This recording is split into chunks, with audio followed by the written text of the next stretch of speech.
All right, folks, welcome back to Air Job Boss. Today is a continuation of what we call the Big Negative series. If you're going into a major airline or even a regional airline interview or any interview for that matter, and you have this big negative, which is multiple vehicle moving violations, you want to stay tuned and figure out how to navigate this particular question on an interview because they will want to know about this. You must disclose this. If you don't, you'll be terminated if they ever find out that you did not disclose this kind of information. And they will be listening to this answer more carefully than probably any other question they're going to ask you because obviously there's some problems. That's why I call it the big negatives. Why I call it a negative is there are core competencies that a pilot should have as a professional. You either have them or you don't have them, or you have the opposite of them, which is what I call a big negative. Now, why is multiple vehicle moving violations a big negative? One, it it it kind of let me see this. That behavior introduces risks to others, not necessarily risk to you. For example, reckless driving or speeding. It means that the person who's doing it is willing to risk other people, endanger other people, and this is of course negative in the airline business. Also, it basically imparts poor judgment.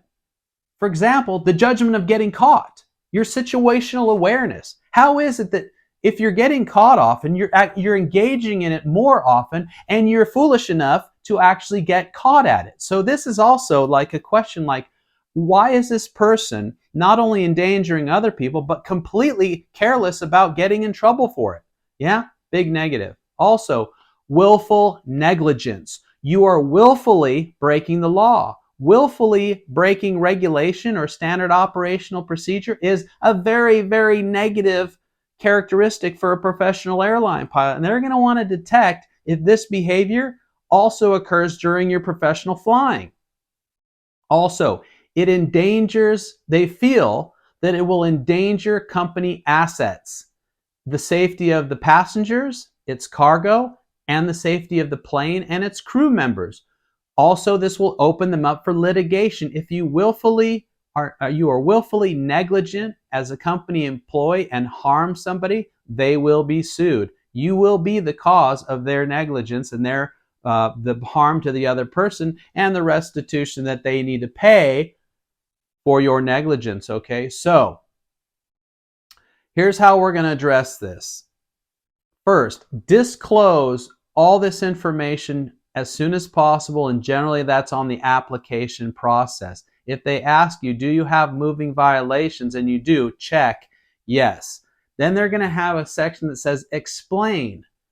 Now, in order for you to explain accurately, you must get the documentation of this. So go to the National Driver's Registration, get that information beforehand. It's the last 5 years. And whatever's on there, you're simply going to write what the text is. You're not going to do any explaining in the explain box. You just simply say, reckless driving, 2001, Los Angeles County.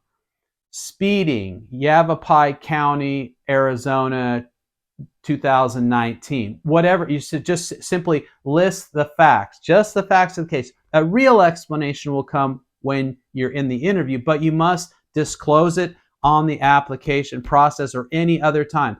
Just submitting your driver's registration history is not disclosure. If they ask you on it to yes or no, you must do so. So also on your FAA medical, there is actually a driving violation.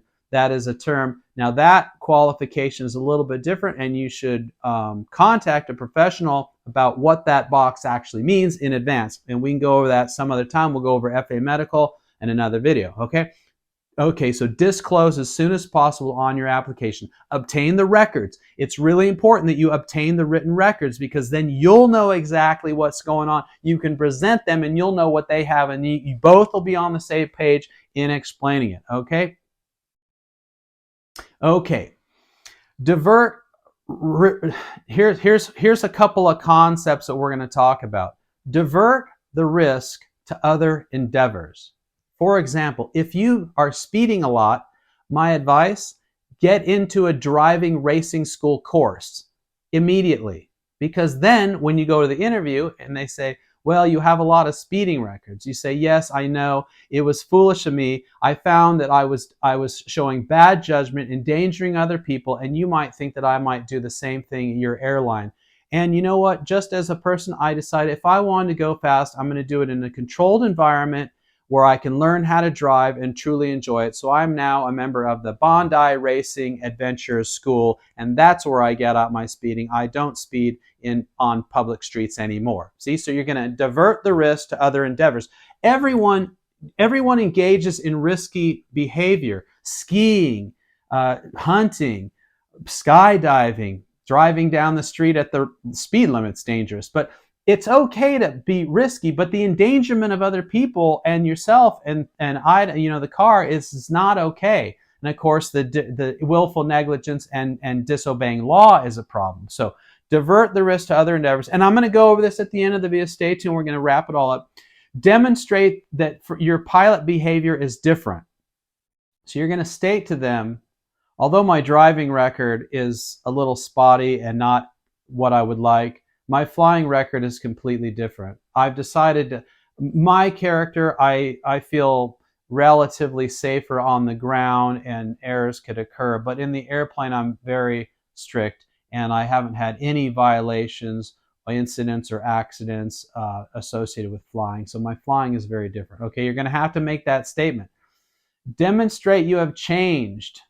So hopefully the moving violations are farther back in your history. The farther back, the better. Because if they're last month, you still engage in the behavior. So you've got to stop speeding or stop moving violations immediately. Get some time in between the last one. Luckily, hopefully it's a long time ago. If it's 2 years ago, just say, that did have happened 2 years ago. I have a much better respect for other people around me on the road and the law in general, so I don't do that anymore. You're going to obviously have to say that, okay? So here's the course of action. Disclose. Then you're going to explain the situation. So you say, yeah, I've had several speeding violations. Honestly, I have a fast car. It's a sports car, so it doesn't seem like you're going fast. If I was in a bigger car, it's kind of easier to see that you're going fast, but I do drive it a little faster than I should. And I do get stopped out. I don't argue with the law. I understand that what I'm doing is wrong, and I do pay the fines, and I do take responsibility for that.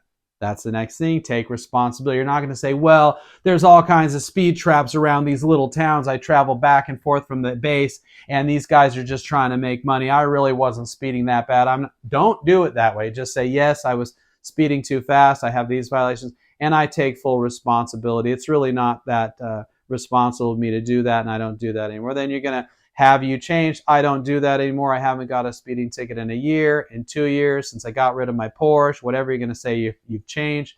And separate this as a pilot. I certainly don't do this type of behavior in an airplane. It's kind of isolated to me driving my Porsche, and that's why I got rid of my Porsche. So that would be good. Tell them you got rid of your sports car or the car you were speeding around, and then they go, okay, well, at least they got rid of their Lamborghini, they got rid of their Triumph, they got rid of their motorcycle, whatever it is. And then you're going to reassure them of the core competencies of what they think you're wrong. You're going to say, you know, what I've learned from my speeding behavior and getting caught is that it was just poor judgment, and my situational awareness was suffering, and I've just decided to change all that, and I've just decided to be proactive in good judgment. I don't want to present risk to other people, certainly not those nearby me or around me, and I don't want to put, the car or the airplane or anything else in danger to be damaged, personal property. I have a lot of respect for that now.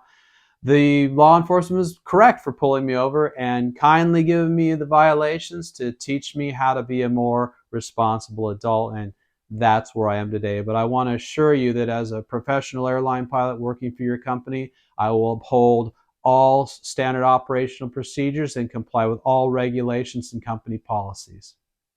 That's really going to be the best you're going to do. Now, if you have any of the big negatives that we talk about here on Air Job Boss TV, I highly suggest you get one-on-one interview preparation, especially if this is a job you really want. If it's a job you don't want, don't get preparation and roll the dice. If this is the job you've always wanted, pay the money. It's not a lot of money. This career is worth millions of dollars. Paying $500, $1,000, $1,500 is nothing. I have paid $1,600 in preparation to get a poor job in aviation. So no matter what company you go to, if this is a job you really want, get one-on-one preparation, especially if you have one of the big negatives. I do so at Air Job Boss. You can click the link below at airjobboss.com and find out more about my service. And you can email me at any time at info@airjobboss.com, and I'd be happy to discuss with you our service way before the time you purchase it. So thank you so much. Please like, share, and subscribe to this channel for more invaluable information from Air Job Boss TV. See you next time.